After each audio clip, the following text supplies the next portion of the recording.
Hi guys! Welcome to my channel. అందరూ ఎలా ఉన్నారు? బాగున్నారా? నేను కూడా చాలా బాగున్నానండి. ఈరోజు మనం టెంపుల్ స్టైల్‌లో చేసే దద్దోజనం ఎలా చేయాలో చూద్దామా?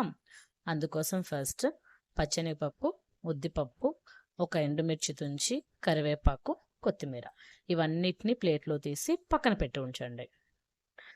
అలాగే అన్నము ఒక గ్లాస్ వండుకొని బాగా మెత్తగా చేసి పక్కన పెట్టుకోండి. చూసారు కదా!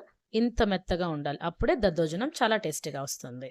తర్వాత స్టవ్ ఆన్ చేసి బాండలి పెట్టి ఒక 2 స్పూన్స్ ఆయిల్ వేసి అది వేడెక్కిన తర్వాత అందులో ఆవాలు, జీలకర్ర, మెంతులు, ఇంగువ.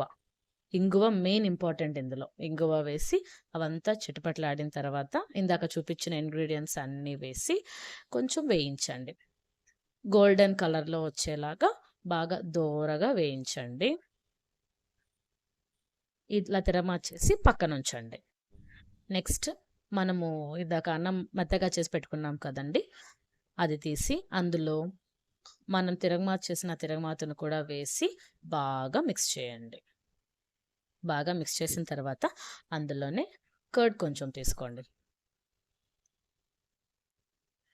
తర్వాత దాంట్లోనే రుచికి సరిపడా సాల్ట్.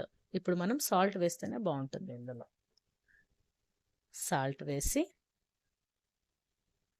కొద్దిగా నీళ్ళు మిడిల్‌లో పోస్తూ మిక్స్ చేసుకోవాలనమాట. నీళ్ళు పోసి బాగా చేత్తో మిక్స్ చేయండి. చేత్తో మిక్స్ చేసినప్పుడే మొత్తం అంత రైస్‌లోకి అంత ఈక్వల్‌గా వస్తుందనమాట. అంతే అండి.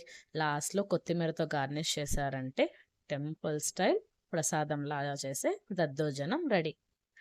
ఇంకెందుకు ఆలస్యం చేసేయండి. టేస్ట్ చేశారంటే అదిరిపోతుంది. అంత బావుంటుంది. అంతే అండి. టేస్టీ టెంపుల్ స్టైల్ దద్దోజనం రెడీ. It's my favourite. నచ్చిందా? అయితే ఒక లైక్ చేసి ఛానెల్‌ని సబ్స్క్రైబ్ చేయండి. అలాగే పక్కనున్న బెల్ ఐకాన్‌ని ప్రెస్ చేయండి. Thank you for watching. Bye.